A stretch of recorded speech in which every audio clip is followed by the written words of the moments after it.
cher Président, chers collègues, nous voyons ces dernières années que l'Europe est attendue d'apporter des réponses face aux défis, la crise financière, la crise migratoire, les changements climatiques. Crise après crise, on appelle de plus en plus l'Europe.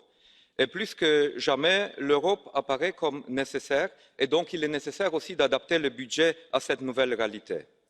Je souhaite saluer la détermination et l'engagement de Charles Michel qui, à côté de la présidence croate, cherche à trouver un accord sur le budget européen.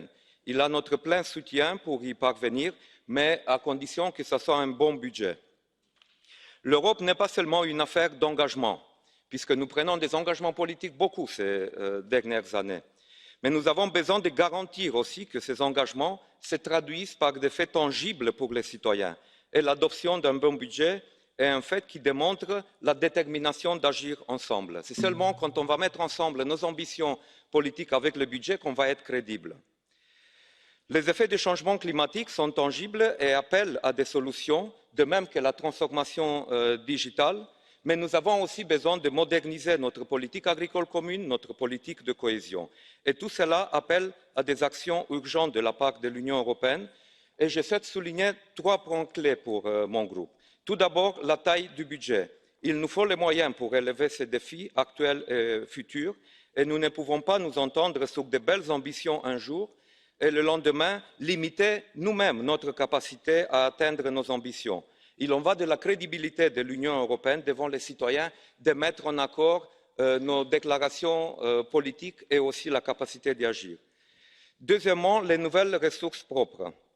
La partie revenus du budget européen doit être maintenant modernisée et être en ligne avec les traités.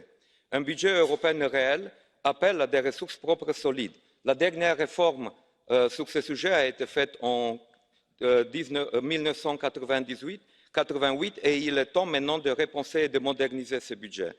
Troisièmement, un mécanisme solide d'état de droit. Nous devons disposer de mesures efficaces pour protéger le budget européen dès lors que les valeurs européennes sont attaquées.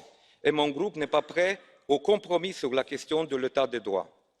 L'Erasmus, l'emploi des jeunes, sécurité et défense, protection des frontières et gestion de la migration, tout cela demande un budget solide.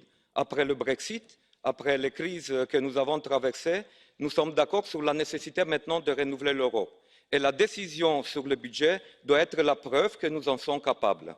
Le Parlement européen ne doit pas accepter un compromis qui mine la crédibilité d'une Europe capable d'agir pour ses citoyens. Merci.